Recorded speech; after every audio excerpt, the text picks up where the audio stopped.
Hey guys, welcome back to The Perfect Suitor. This video is gonna be about getting the second date. And I know you know how important that is, all right? Let's be real. A lot of people go on dates and they usually never get the second date. They usually get ghosted or some excuse saying, oh, well, it's not you, it's me. I just don't see us going further. And just some excuse.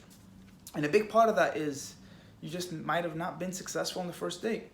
Either you kind of told too much about yourself, or might have came off desperate. You might have not tipped the waiter enough, and that might have pissed them off.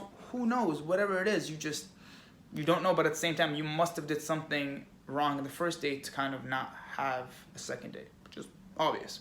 But I'm gonna tell you a couple of tactics that have worked for me and have worked for my clients as well. To start things off, the first tactic is the 3-rule thing. All right, so the 3-rule thing is something that I developed a while back, where it's basically when you go on a date, you only tell the person in front of you 3 things about yourself, and 3 things that you can build off of. So we'll say, I like soccer, where I went to school, and I love dancing.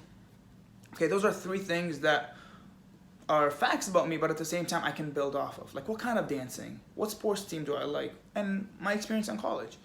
And then you kind of just let the other person just talk about themselves as well, because people like talking about themselves. So throughout that interaction, you kind of just use those 3 things and you just make them a big part of the conversation.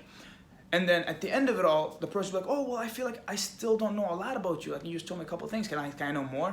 And then you could just say, hey, well, stick around and you'll find out more. Or go on a second date.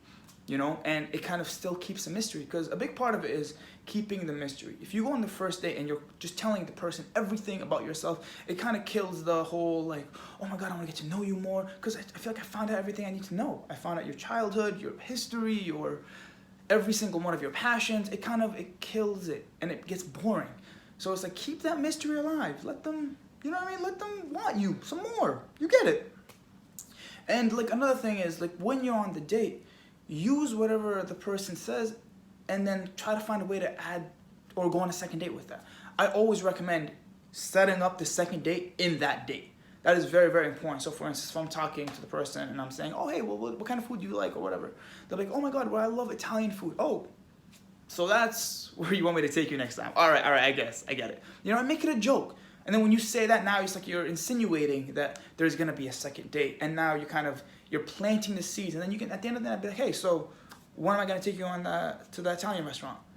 And then it'll just bring it back, because you already talked about it in the beginning. So now you planted the seed, you watered it over the date, and now you're going for the kill, and then asking them to go on a second date. So there it is. Those are a couple of my tips and tricks on how to get the second date. If you guys thought that was helpful, please follow, share, subscribe, whatever it is. And please, I want to hear your feedback. Tell me if this stuff has worked on you before, or you've done it before. I'd love to hear it. I'd love to hear different methods. It's always fun.